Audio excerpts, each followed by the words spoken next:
मैं आपको सुनाने जा रहा हूँ और ये समाज के प्रसिद्ध लेखक पंडित बिहारीलाल शास्त्री की लिखी कहानी। चंदन बगिया। एक उदार राजा के चंदन का विशाल बाग था, जिसमें वर्ष में सहस्त्रों रुपए का चंदन देश देशाटनों को जाता और तेल इत्र तैयार होता था। एक दिन राजा साहब को घोड़े पर चढ़कर प्रजा की दशा जानने के लिए लौटते समय अंधेरा हो गया। मार्ग भूल जाने के कारण बियाबान जंगल में जा पहुँचे।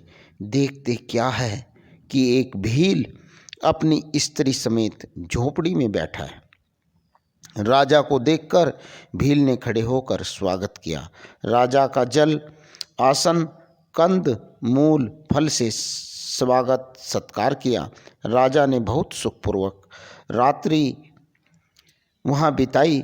प्रातःकाल जब राजा चलने लगा तब भील से पूछा, तुम अपनी जीविका यहाँ किस प्रकार चलाते हो?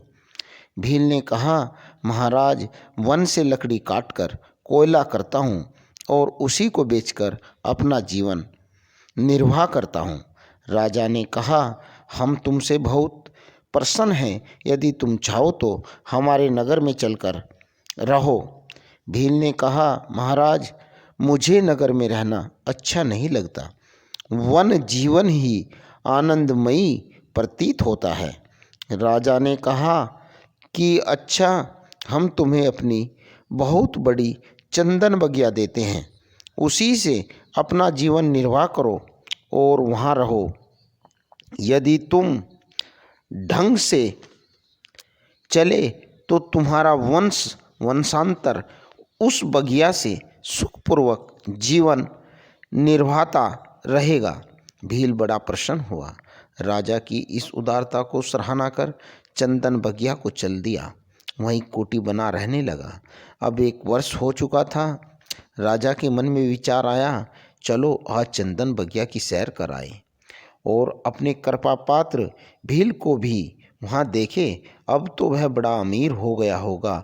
हजारों रुपए साल की आमदनी को पाकर अब बड़े ठाट बाट से रहता होगा। चलते चलते राजा चंदन बगिया की भूमि में पहुंचकर देखते हैं तो बगिया के स्थान पर उजाड़ पड़ा है। जगह जगह कालोंच पड़ी है। भूमि जल गई है। शमशान मरघट का दृश्य हो रहा है। भील एक वर्ष पहले की भांति ही दरिद्र भेष में झोपड़ी के द्वार पर बैठा है। राजा को यह विभत्स दृश्य देखकर बड़ा दुख हुआ। घोड़ा बढ़ा भील के पास पहुंचा। भील देखते ही चरण वंदन कर धन्यवाद देने लगा। राजा ने कहा कि यहाँ यह क्या हुआ? बगिया कहाँ गई और तुम्हारी दशा क्या है? भील बोला, महाराज को धन्यवाद दे रहा हूँ, बड़े सुख चैन से हूँ। पहले तो वन से लकड़ी काटकर कोयले बनाकर कोसों चलकर आता था। अब यहीं पास ही लकड़ी काटकर नगर में कोयले बनाकर बेच आता हूँ।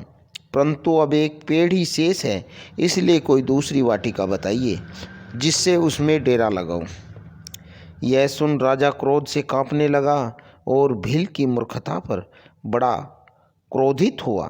फिर भील से बोला, अरे मूर्ख, तूने इस वृक्षों की संपत्ति का तो नाश कर दिया, अब और वाटिका चाहता है। तू जा उसी जंगल में रह। भील बोला, क्यों महाराज, मैंने क्या अपराध किया है? लकड़ियों को कोयले के सिवाय और किस कार्य में लाता?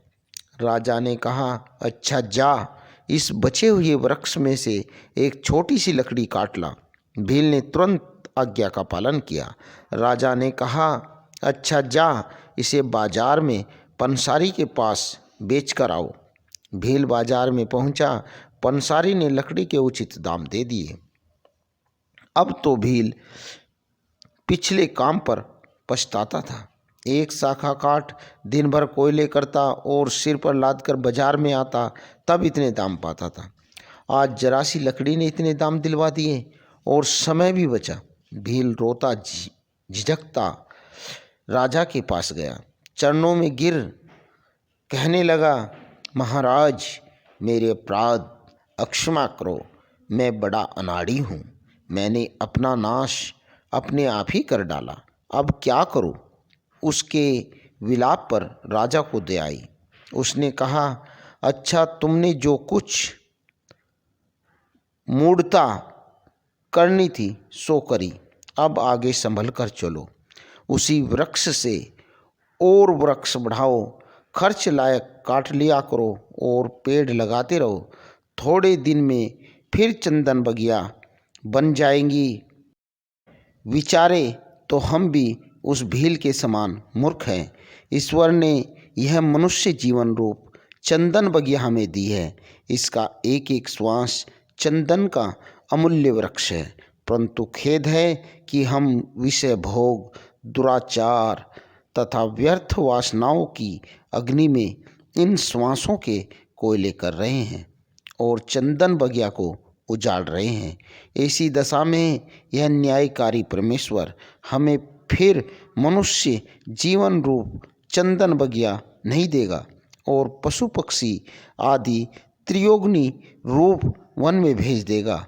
इसलिए हमें उचित है कि जो श्वास बचे हैं उन्हें सफल करें और दुष्कर्म दुर्व्यसन छोड़ परोपकार और भगवत भक्ति में लगे, जिससे फिर दूसरे जन्म में चंदन बगिया अर्थात मनुष्य जीवन के स्वामी बन सके।